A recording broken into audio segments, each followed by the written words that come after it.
ವೈರಾಗ್ಯ ಅನ್ನೋದು ಬಹಳ ವಿಶೇಷವಾಗಿರ್ತಕ್ಕಂಥದ್ದು. 3 ಶಬ್ದ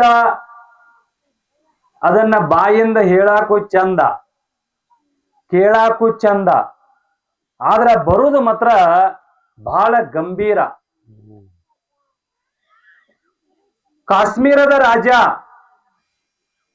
ಮಹದೇವ ಭೂಪಾಲ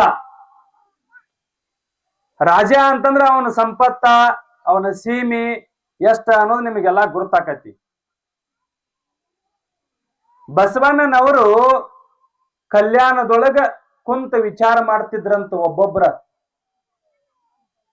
ಏನ್ ವಿಚಾರ ಮಾಡ್ತಿದ್ರು ಅಂತಂದ್ರ, ಯಾರಲ್ಲಿ ವೈರಾಗ್ಯ ಅದ, ಯಾರನ್ನ ಹೊರೆಗೆ ಹಚ್ಚಿದರೆ ವೈರಾಗ್ಯ ಬರ್ತದ, ವೈರಾಗ್ಯ ಜಗತ್ತಿಗೆ ಕಾಣಿಸ್ತದ ಅನ್ನುವುದನ್ನು ವಿಚಾರ ಮಾಡ್ಕೋತ ಕುಂಡಿರ್ತಿದ್ರಂತವ್ರು. ಯಾರು? ಬಸವಣ್ಣನವರು. ಬಸವಣ್ಣನವರು ಆ ರಾಜನ ಮನೆಗೆ ಹೋಗಿ ಆ ಜಂಗಮರನ್ನ ಕರ್ಕೊಂಡ ಬರ್ಲಿಲ್ಲ ಅಂತಂದ್ರ ಆತನ ವೈರಾಗ್ಯ ಜಗತ್ತಿಗೆ ತಿಳಿಲಿಕ್ಕೆ ಸಾಧ್ಯವೇ ಇಲ್ಲ, ಇರ್ತಿದ್ದಿಲ್ಲ. ಅಂತ ಮಹಿಮಾ ಪುರುಷ ಬಸವಣ್ಣ. ಆತನ ವೈರಾಗ್ಯ ಪುರುಷ. ಯಾರಲ್ಲಿ ವೈರಾಗ್ಯ ಅದ ಅಲ್ಲ ಅದನ್ನಿಗೆ ಜಗತ್ತಿಗೆ ಪ್ರಕಟ ಮಾಡಿರ್ತಕ್ಕಂತಹ ವೈರಾಗ್ಯ ಪುರುಷ ಬಸವಣ್ಣನವರು. ಇದು ಬಿಡ್ರಿ, ಇದಕ್ಕಿಂತ ಒಂದು ಮುಖ್ಯವಾಗಿರ್ತಕ್ಕಂಥ ವಿಚಾರವನ್ನ ನಾನು ನಿಮಗೆ ಹೇಳ್ತೇನೆ. ವೈರಾಗ್ಯ ಅನ್ನೋದು ಅದೊಂದು ನಿಜವಾದ ಸಂಪತ್ತ ಅಂತೇಳಿ ಶರಣರು ಹೇಳ್ತಾರ. ಮನುಷ್ಯನಿಗೆ ವೈರಾಗ್ಯಕ್ಕಿಂತಲೂ ಬೇರೆ ಸಂಪತ್ತು ಯಾವುದೂ ಇಲ್ಲ. ಯಾಕ ಅಂತ ಕೇಳಿದ್ರ, ವೈರಾಗ್ಯ ನಮಗೇನ್ ಕೊಡ್ತೈತಿ ಅಂತ ಕೇಳಿದ್ರ ಪರತರ ಸುಖ. ಅಂದ್ರ ಮೋಕ್ಷ ಸುಖವನ್ನ ವೈರಾಗ್ಯ ಕೊಡ್ತದ. ಅದಕ್ಕೆ ಶರಣರು ಸಂತರು ಎದಕ್ಕೆ ಒತ್ತು ಕೊಟ್ರು ಅಂತ ಕೇಳಿದ್ರೆ ವೈರಾಗ್ಯಕ್ಕ ಒತ್ತು ಕೊಟ್ರು. ವೈರಾಗ್ಯಕ್ಕೆ ಒತ್ತು ಕೊಟ್ರು. ವಸ್ತುಗಳನ್ನ ಬಿಟ್ಟು ಇರೋದಲ್ರಿ, ವಸ್ತುಗಳನ್ನ ಬಿಟ್ಟು ಇರೋದ್ರಿಂದ ವೈರಾಗ್ಯನೂ ಅದಕ್ಕೂ ಬರ್ತೈತಿ. ಹಂಗ ವೈರಾಗ್ಯ ಬರೋದಲ್ಲ. ಆ ವಸ್ತುಗಳು ನಮ್ಮನ್ನ ಬಿಟ್ಟು ಯಾವಾಗ ಹೊಕ್ಕವಲ್ಲ ಅವಾಗ ಆತ ವೈರಾಗ್ಯ ಪುರುಷ ಆಗ್ಲಿಕ್ಕೆ ಸಾಧ್ಯದ. 12ನೇ ಶತಮಾನದಲ್ಲಿ ಒಂದು ಬಹಳ ವಿಶೇಷವಾಗಿರ್ತಕ್ಕಂತಹ ಘಟನೆ.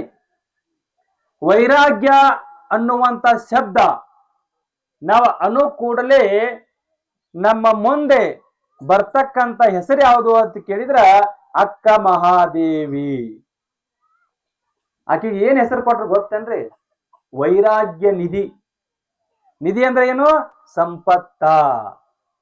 ಇಲ್ಲಿ ವಿಷಯ ಏನ್ ಹೇಳ್ತಾರೋ ಅಂತ ಕೇಳಿದ್ರೆ ನಿಜಗುಂಡ್ರು ವಿರತಿಯಿಂದತಿತರ ಸಂಪದ ಸುಖಮುಂಟೆ. ವಿರತಿ ಅಂತಂದ್ರ ವೈರಾಗ್ಯ.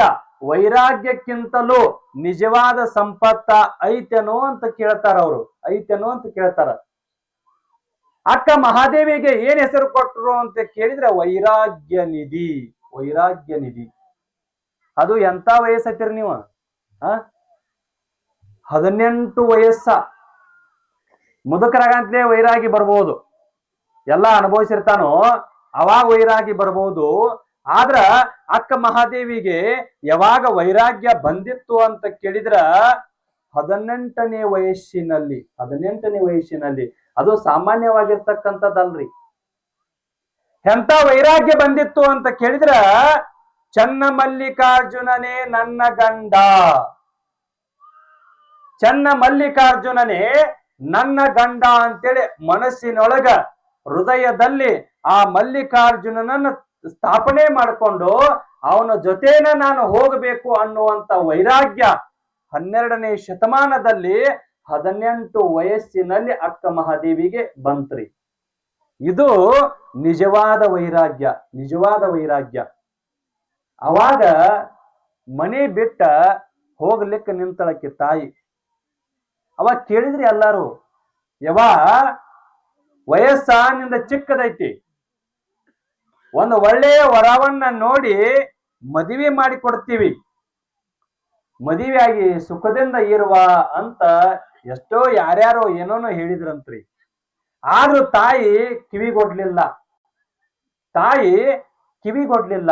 ಅವಾಗ ಎಲ್ಲರೂ ಹೇಳಿದ್ರು. ಅವರು ಏನ್ ಹೇಳಿದ್ರು ಅಂತ ಕೇಳಿದ್ರ, ಅಲ್ಲ ಮನಿ ಬಿಟ್ಟು ಹೊಂಟಿವ ನೀನು, ಊಟಕ್ಕೇನ್ ಮಾಡ್ತಿ, ಊಟಕ್ಕೇನ್ ಮಾಡ್ತಿ, ಎಲ್ಲಿ ಮಲ್ಕೋತಿ, ನಿನ್ನ ಜೊತೆ ಯಾರು ಬರ್ತಾರೋ ಅನ್ನುವಂತ ವಿಚಾರವನ್ನ ಎಲ್ಲಾ ಹೇಳಿದಾಗ ಅಕ್ಕ ಮಹಾದೇವಿ ಒಂದು ಸುಂದರವಾಗಿರ್ತಕ್ಕಂಥ ಮಾತು ಹೇಳ್ತಾಳ್ರಿ. ಏನು ಅಂತ ಕೇಳಿದ್ರ, ಹಸಿವಾದೊಡೆ ಊರೊಳಗೆ ಭಿಕ್ಷಾನ್ನಗಳುಂಟು. ಇದು ವೈರಾಗ್ಯದ ಸ್ವರೂಪ ಹೇಳಕತ್ತೇನ್ರಿ ನಿಮಗ್ನ. ಹಸಿವಾದೊಡೆ ಊರೊಳಗೆ ಭಿಕ್ಷಾನ್ನಗಳುಂಟು, ತೃಷೆಯಾದಡೆ ಕೆರೆಹಳ್ಳ ಬಾವಿಗಳುಂಟು, ಅಂಗಶೀತಕ್ಕೆ ಬೀಸಾಟ ಅರಿವೆಗಳುಂಟು, ಶಯನಕ್ಕೆ ಹಾಳು ದೇಗುಲಗಳುಂಟು, ಚನ್ನಮಲ್ಲಿಕಾರ್ಜುನಯ್ಯ. ಬಹಳ ಅರ್ಥವತ್ತಾಗಿರ್ತಕ್ಕಂಥ ಮಾತ್ರ ಇದು.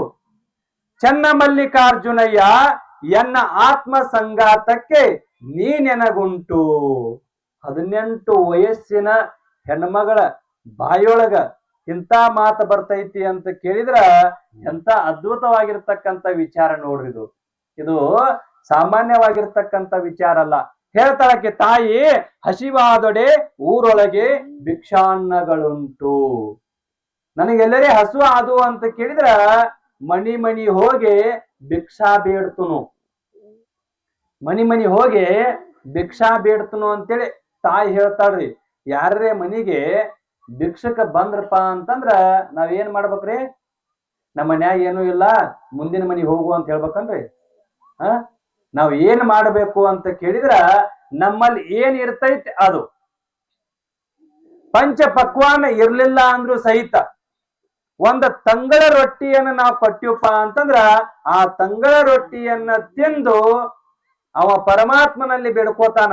ಏನ್ ಬೇಡ್ಕೋತಾನು ಅಂತ ಕೇಳಿದ್ರ, ನನಗ ಬಹಳ ಹಸಿವಾಗಿತ್ತು, ತ್ರಾಸ ಆಗಾಕತ್ತಿತ್ತು, ಸ್ವಲ್ಪ ಅನ್ನ ಕೊಟ್ರವ್ರು, ನನಗೆ ಏನು ಕೊಟ್ರಲ್ಲ, ತಂಗಳ ರೊಟ್ಟಿನ ಕೊಟ್ಟಾರಲ್ಲ, ಅದರಿಂದ ನಾ ತೃಪ್ತಿಯಾಗೇನಿ, ಅವರಿಗೆ ಸಿರಿ ಸಂಪತ್ತು ಭಕ್ಷ್ಯ ಭೋಜನಗಳನ್ನ ಕೊಟ್ಟ ಕಾಪಾಡೋ ಪರಮಾತ್ಮ ಅಂತೇಳಿ ಆ ಭಿಕ್ಷುಕ ಬೇಡ್ಕೋತಾನಂತ್ರಿ. ಅದಕ್ಕ ಯಾರು ಭಿಕ್ಷುಕರು ಬರ್ತಾರಲ್ಲ ಅವ್ರಿಗೆ ನಾವು ಹಂಗ ಕಳಿಸಬಾರದು. ಭಿಕ್ಷುಕರು ಯಾಕೆ ಬರ್ತಾರತ್ತೀರಿ ನೀವು? ಒಂದು ಬಹಳ ಸೂಕ್ಷ್ಮವಾಗಿರ್ತಕ್ಕಂಥ ವಿಚಾರ ಐತಿ. ಭವತಿ ಭಿಕ್ಷಾಂದೇಹಿ ಅಂತ ಯಾರೇ ಬಂದ್ರು ಅಂತಂದ್ರ ಏನ್ ಇದ್ದದ ಕೊಟ್ಟ ಬಿಡಬೇಕಂತ ಒಂದು ಸಂದೇಶವನ್ನ ಸಾರ್ತಾರ ಅವರು ಭಿಕ್ಷುಕರು. ಏನು ಅಂತ ಕೇಳಿದ್ರ, ಕೊಟ್ಟು ನಿನ್ನಂತವನಾಗು. ಬಹಳ ಸೂಕ್ಷ್ಮವಾಗಿರ್ತಕ್ಕಂಥ ವಿಚಾರ ಐತ್ರಿ ಇದು. ಕೊಟ್ಟು ನಿನ್ನಂತವನಾಗು, ಕೊಡದೆ ನನ್ನಂತವನಾಗಬೇಡ ಅನ್ನುವಂತ ಸಂದೇಶವನ್ನ ಸಾರುವುದಕ್ಕಾಗಿ ಭಿಕ್ಷುಕರು ಭಿಕ್ಷಾ ಬೇಡಕ್ ಬರ್ತಾರೆ. ಮತ್ತದಕ್ಕೂ ಇಲ್ಲ, ಅದು ಶಿವನ ಸಂದೇಶ. ನಾವು ಭಿಕ್ಷುಕರ ಅದೀವಿಲ್ರಿ, ನಾವು ನೀವು ಎಲ್ಲಾ ಭಿಕ್ಷುಕರ ಅದೀವಿ. ನಾವ್ ಹೆಂಗ ಭಿಕ್ಷುಕರ ಅನ್ನೋದು ನಿಮಗ್ ಗೊತ್ತೈತಿ, ಅದೇನ್ ಹೇಳೋದು ಬೇಕಾಗಿಲ್ಲ. ಹೇಳ್ತಾಳ ಅಕ್ಕ ಮಹಾದೇವಿ, ಹಸಿವಾದೊಡೆ ಊರೊಳಗೆ ಭಿಕ್ಷಾನ್ನಗಳುಂಟು. ಇನ್ನೊಂದು ಮಾತು ಹೇಳ್ತನು, ಯೋಗ್ಯವಾಗಿರ್ತಕ್ಕಂಥ ಭಿಕ್ಷೆಯನ್ನು ಕೊಡ್ಬೇಕಂತ್ರಿ. ಅವರಿಗೆ ಆನಂದವಾಗುವಂತ ಭಿಕ್ಷೆಯನ್ನು ಕೊಡಬೇಕು. ಅವರಿಗೆ ಉಪಯೋಗವಾಗುವಂತ ಭಿಕ್ಷೆಯನ್ನು ಕೊಟ್ರ ಅದು ಪರಮಾತ್ಮನಿಗೆ ಹೋಗಿ ಸಲ್ಲುತ್ತದ. ಆದ್ರೆ ಮಹಾನುಭಾವರ ದೃಷ್ಟಿ ಒಳಗ ನಾವೇನ ಭಿಕ್ಷೆ ನೀಡಿದ್ರು ಸಹಿತ ಅದನ್ನ ಸಾಧನ ರೂಪದೊಳಗ ತಂದ ಉಪಯೋಗ ಮಾಡ್ತಾರೋ ಅನ್ನುವಂತ ವಿಚಾರನೂ ಒಂದ್ ಕಡೆ ಬರ್ತೈತಿ. ಹೇಗೆ ಅಂತ ಕೇಳಿದ್ರ ಅವೆಲ್ಲ ಪರೀಕ್ಷೆ ರೀ, ಮಹಾತ್ಮರ ಪರೀಕ್ಷೆ. ಹೇಳಕ್ ಬರಂಗಿಲ್ಲ, ಯಾವಾಗ ಏನ್ ಲೀಲಾ ಹಾಕವ್ ಹೇಳಕ್ ಬರಂಗಿಲ್ಲ. ಒಬ್ಬಕ್ಕೆ ತಾಯಿ ಮನಿಗೆ ಒಬ್ಬ ಸನ್ಯಾಸಿ ದಿನಂಪ್ರತಿ ಭಿಕ್ಷಕ ಹೋಗ್ತಿದ್ದವ. ಭಿಕ್ಷಕ ಹೋದ ಅಂತಂದ್ರ ಮನಿ ಮುಂದೆ ನಿಂತ ಭವತಿ ಭಿಕ್ಷಾಂದೇಹಿ ಅಂತ ಕೇಳ್ತಿದ್ದ. ಬಹಳ ಜಿಪನಿತ್ತದ ಯಾವುದು ಆ ಮನಿ ಯಜಮಾನತಿ.